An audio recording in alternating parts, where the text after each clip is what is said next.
Hi, today we will be hearing true stories from real people who decided to tell their tales of betrayal and heartbreak. Weaver of Tales podcast presents Tell Your Tales. This letter is from Lolychen T. Meca. Dear Tell Your Tales. I was once a cheater, but I got cheated twice, and a lot of times. High school life is supposedly memorable because we're young and free. But for me, high school was the time to live up on my parents' expectations. Truthfully, that time I really feel that I am staying inside a box, struggling and wishing for freedom. At the age of 17, I graduated high school and enrolled in a university that I dreamed of. Since that university was far from our province, I decided to stay away from home a month before the summer classes start. During that time, I'm too excited to experience a bigger world. Out of curiosity, I decided to defy my parents and do what I really wanted to do. First, I defied their rule of no graduate, no boyfriend. At the age of 18, I'm quite addicted to Facebook, spending most of my time scrolling up and down looking for something to share. When I was about to close my mobile data, a friend request popped up. Just like everyone else, I did the SMBC, stalk muna bago confirm. Do you have criteria for who you're going to accept as a friend on social media too? Because I do. And he passed, so I accepted his friend request. Unexpectedly, he sent me a message. It's just a simple hi. I didn't reply at first. He sent me 2 more of this until one time, out of boredom, I replied, hello, which started everything. It's crazy how I checked his status every now and then, looking forward for him to go online.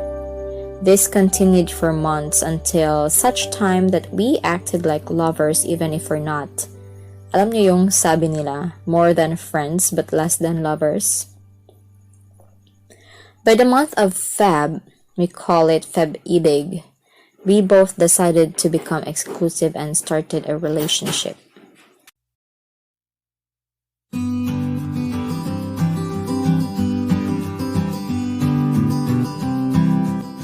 This is Regine, and you know how I love listening to podcasts. I've been binging on podcasts for a year when a thought came to mind. Why don't I make my podcast and tell my stories? I thought it's tough to make one until I found out about Anchor. Podcasting with Anchor is easy as 1, 2, 3. It's free. There's creation tools that allow you to record and edit your podcast right from your phone or computer. Plus, Anchor will distribute your podcast for you so it can be heard on Spotify, Apple Podcasts, and many more. The best part is, you can make money from your podcast with no minimum listenership. So what are you waiting for? Download the free Anchor app now or go to anchor.fm to get started.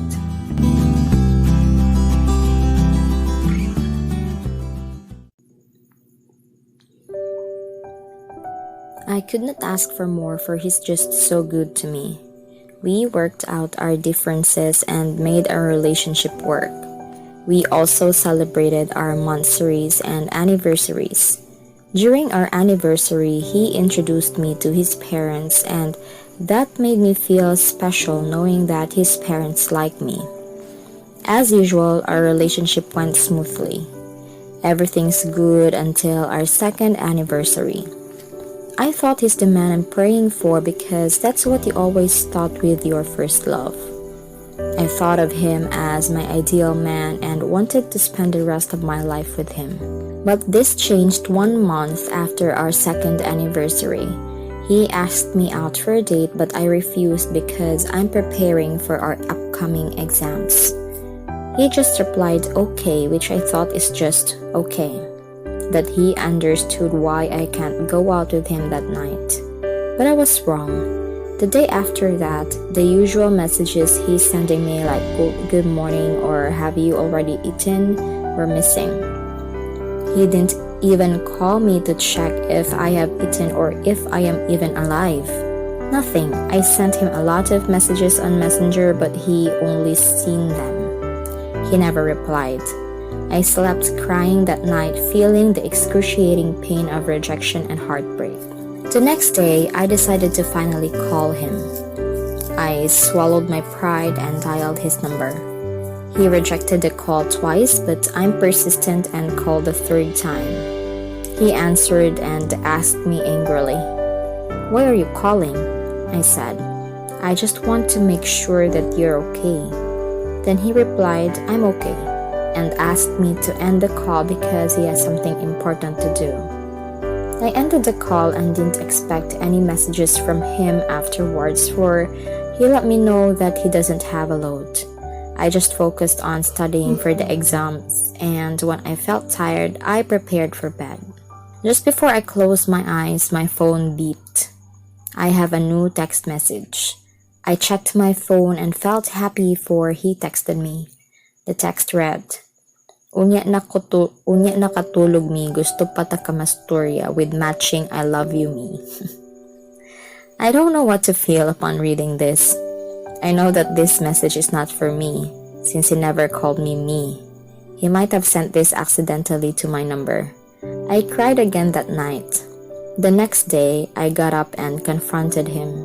He apologized, telling me that he didn't mean to hurt me, but he got tempted. I thought they stopped texting this girl.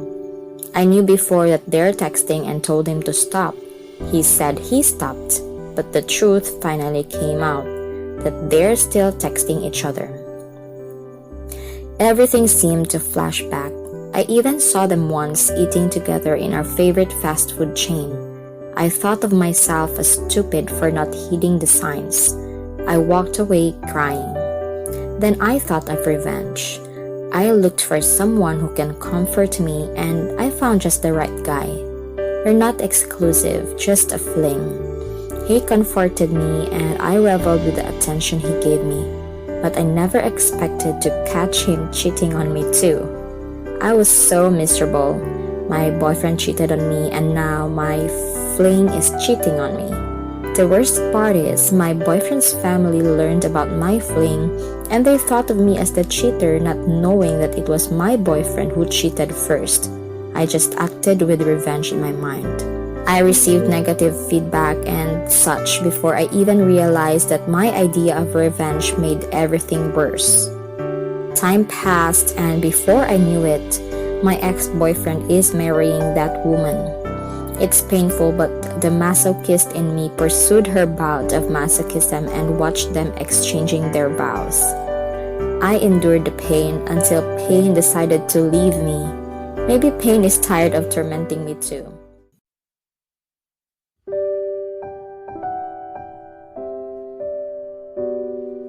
December 2019, my ex invited me to be the godmother of his daughter. I told my friends this, and they told me that it's a bad idea. So I decided to accept the invitation. Lol, I like bad ideas. This bad idea turned out to be the best that I've had, for I realized that I have already moved on and that I might still love him, but not like before. I love him just as a friend now. No more pain now, but due to the pain I felt before, I closed my heart for anyone for 2 years. I don't want to endure the same pain again. March this year, I decided to give love another chance and went into a relationship with someone who happens to be my comforter, my advisor, and my motivator. The one who cheers me up whenever I felt so tired facing my ups and downs. I don't expect anything from him because I've learned that from my past relationship, if I reap too much heartbreaks because I sow too much expectation. Right now, I'll just enjoy the moment with him, expecting nothing more than what we have. I'll just let God to be the center and the planner of everything. I'm also thankful for my ex-boyfriend, for at least he made me see that the right man for me is someone who will never make me cry. Thank you, Tell Your Tales, for reading my story.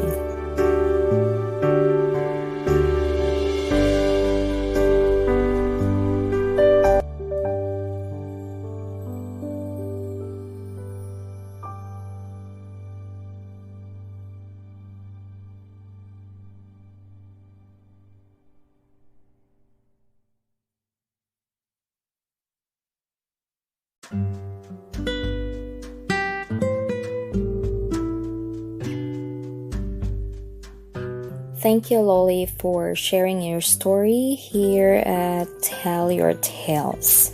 For commentaries and advice for our letter senders, please check out Weaver of Tales podcast Facebook page and YouTube channel.